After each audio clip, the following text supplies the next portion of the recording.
In this screencast, we're going to look at the calendar.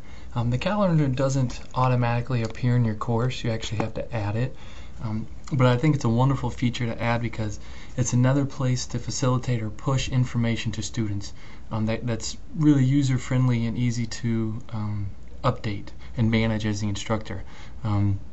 Especially if we get in this habit of building out the syllabus prior to and kind of using that as a map of the course prior to getting into Moodle and trying to construct anything, where you know what your assignments are, you know what your forms are going to be, your chats are going to be, all kind of laid out ahead of time. You can really utilize the calendar and kind of fill that stuff in there as well, so the students will have it in multiple places.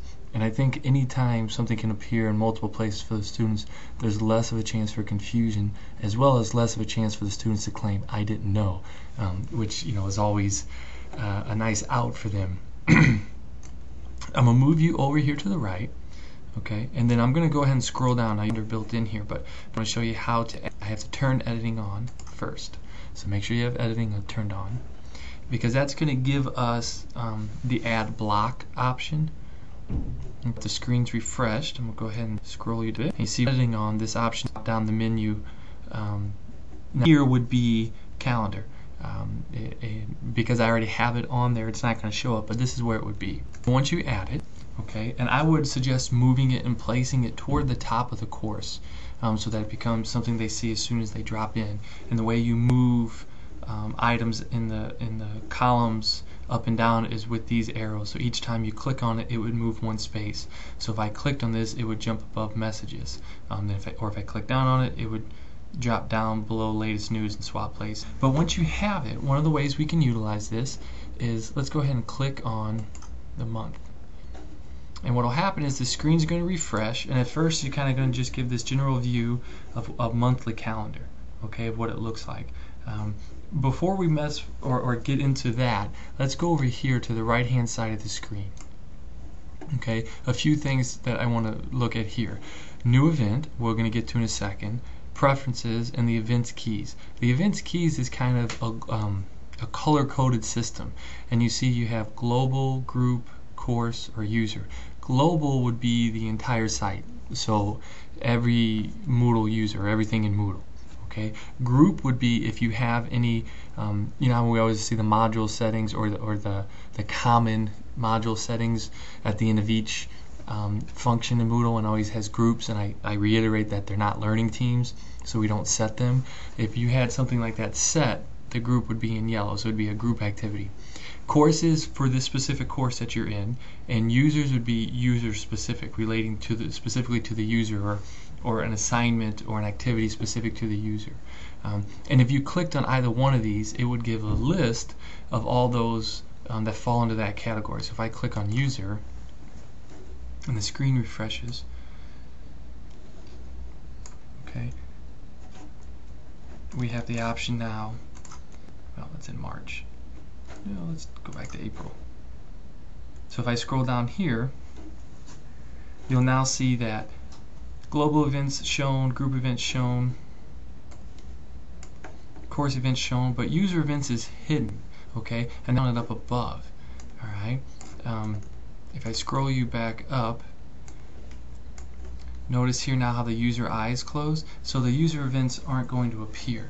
Right? And we want them, if you want to use them or have them applicable, you want them to appear. So keeping that eye open will allow those events to appear in the calendar. Alright, so for instance here I have a test set for this course that's a user event, and it's set right here for the individual user. In contrast, you see this introductory chat, that's a course event because it's for everyone. It's kind of for the entire course, not for like an individual user. It's, they're similar but a little bit different. And if we down, you can see how these are shown as being available and how user events is now being available. And you can also export this as well if you wanted to save it in another format. But let's come back up here. Let's go into preferences. That's one of the first things you really should do when you create a calendar, is come to preferences. Now what preferences will do is allow you to manage the settings for it. For instance, the time display. You can either do 12 hours for midnight to noon, or you can do 24-hour, where it's kind of the military time. or you can do the default setting. I would suggest setting it to 12-hour. I think that'll be the most familiar with our students. Your first day of the week, you want it to run Monday to Sunday. That would be optimal because that's kind of how we run our courses, or Monday to Sundays. So I would set first day of the week on Monday. Maximum upcoming events, that's up to you. How many upcoming events do you want to appear in the calendar? Upcoming events, look ahead. Now, this sets the maximum number of days in the future that an event has to start in order to be displayed, meaning that if you have something scheduled in week 5 of the course, but you only have this set at 14, it's not going to appear until week 3 because it'll register in the calendar 14 days out. So it's a way to kind of manipulate that as well. And then remember filter settings. Moodle will remember your last event filter setting and automatically restore that each time that you log in. And I would suggest that to being yes, so that you don't have to come in and do this every time.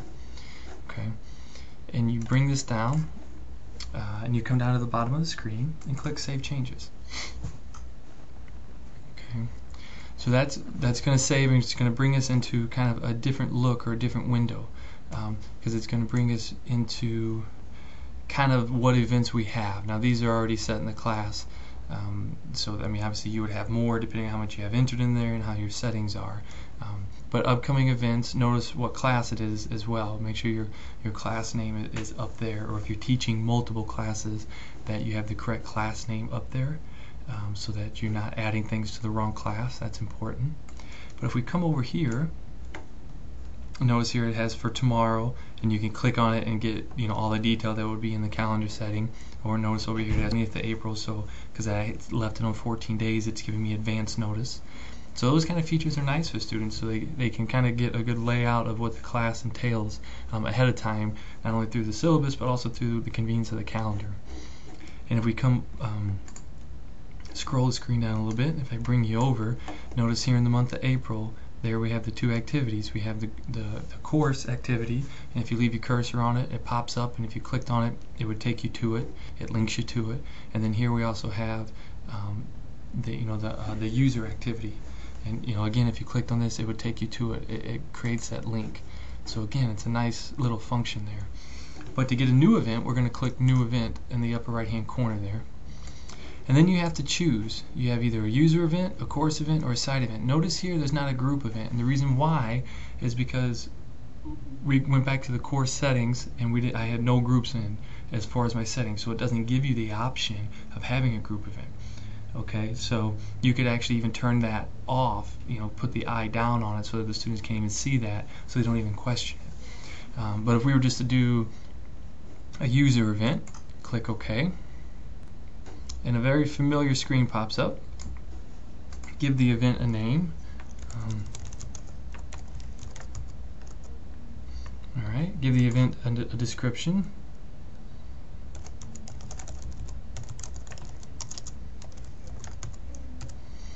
Then you scroll down, then you have the date for where it's going to appear in the calendar, and if there's a specific time for it, as far as how a release date or anything like that, or a release time, that would appear. And then you have durations. You could either have it set without durations, that'll just run continuously.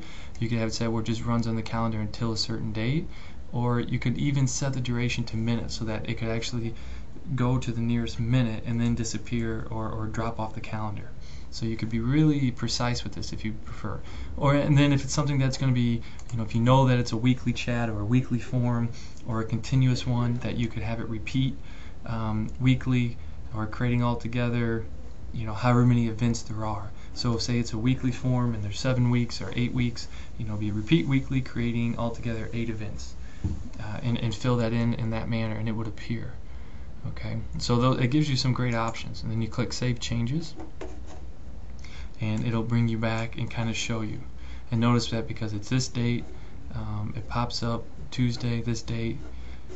Now you have the option to go back to Tuesday because this is on a Wednesday, or if you come over here to the right, you then have the option to move forward to a Thursday and kind of peruse through the calendar. And you see when I move forward to Thursday, 16th of April, here's the other tests that I had in there show up. And so now you're kind of looking at days as you go. But if you want to get back to the full calendar view, then move you to the right, you'd come back over, click on which month it is, and then here you are now in the full calendar view again. You see the addition we just made right there, and you're kind of back at the beginning of where we were. And so it's really a nice way to keep students informed. And I think it's a simple way to keep students informed, a way that they can look and see, if I go and look and see color-coded events for each day, or even just, the colors on those days, I know to click on it and start to be familiar with that. I think it could really enhance students or mitigate confusion or the idea of, oh, when are things due, and help support your syllabus just a little bit more.